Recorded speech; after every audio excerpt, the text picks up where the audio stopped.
Morning, Congressman. You heard the CBP commissioners say they are overwhelmed at this point, and he has asked Congress for funds to improve conditions and medical care for children. Are Democrats prepared to approve that?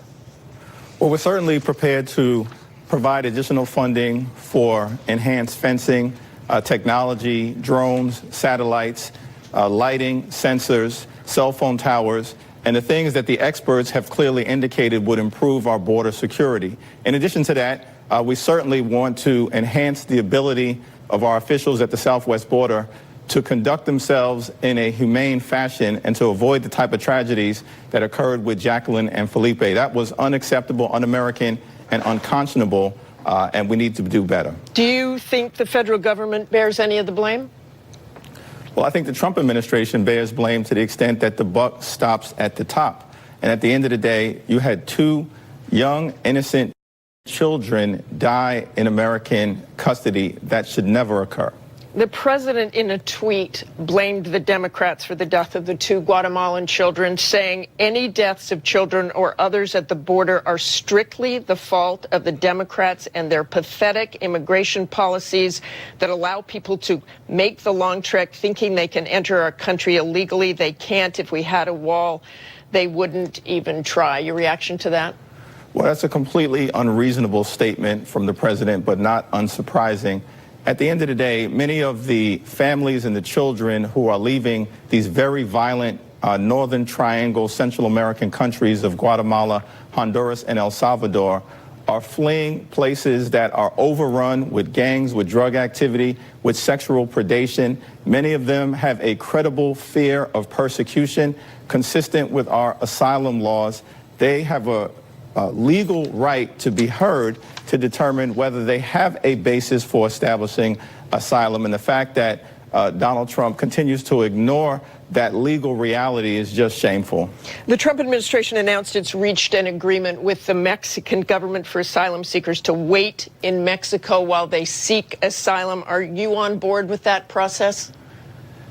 Well, I'm not sure whether we can believe anything that has been said as it relates to the Trump administration reaching an agreement with the Mexican government. This is the same president who repeatedly promised the American people that Mexico would pay for the wall that he plans to build. Now he's trying to extract $5 billion from the American taxpayer to pay for something that clearly would be ineffective.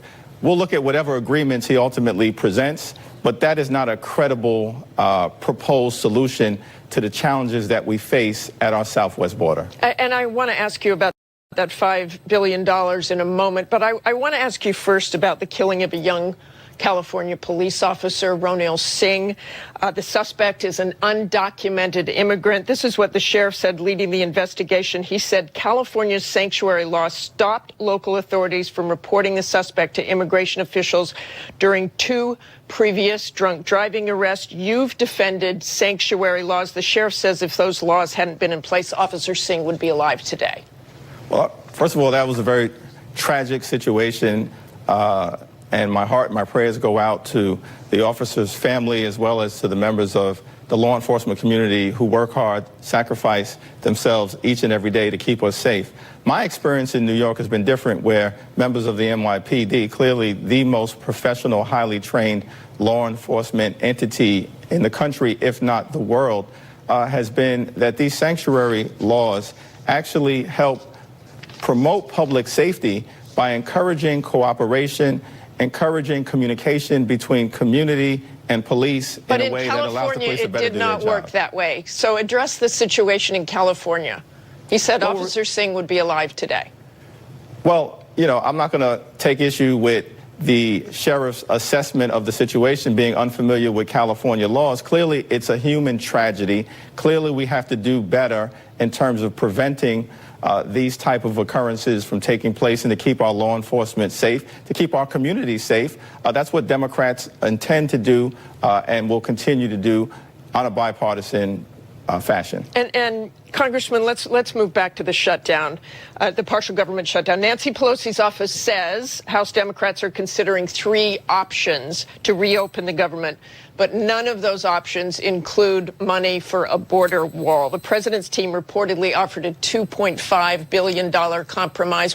Why isn't that a good compromise? Well, at its core, our responsibility in government is to manage public money. We can either manage it efficiently or we can waste taxpayer dollars. And what Donald Trump and the Republicans want to do is waste $5 billion in taxpayer money on an ineffective medieval border wall that is a 5th century solution to a 21st century problem. Yes, we need comprehensive immigration reform.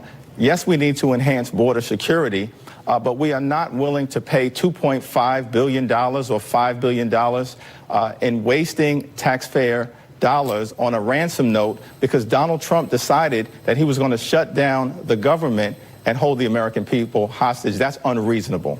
Is there any circumstances where you would give any funding for a wall or any sort of border? And if not, what do you say to people who are saying it's your fault, the Democrats, come January, that the government is shut down? Well, first of all, the government's been shut down now for one of the longest periods of time in modern American history under a situation where Republicans control the House, the Senate, and the presidency. As you've indicated, Leader Pelosi, in partnership with Chuck Schumer, are going to work expeditiously on January 3rd to reopen the government. We've offered 3 different alternatives. We've offered to put forth bipartisan appropriations bills that have already been agreed to by the House and the Senate related to all of the other departments of the federal government that have been shut down beyond the Department of Homeland Security, and a continuing resolution that would maintain the Department of Homeland Security's current level of funding. That's a reasonable proposal. They've rejected it. We've offered to put forth a continuing resolution for all of the entities that are shut down through the next fiscal year that would maintain current levels of funding. That's a reasonable proposal. They've rejected it. We've also offered to put forth a proposal that would continue the current levels of funding through February 8th.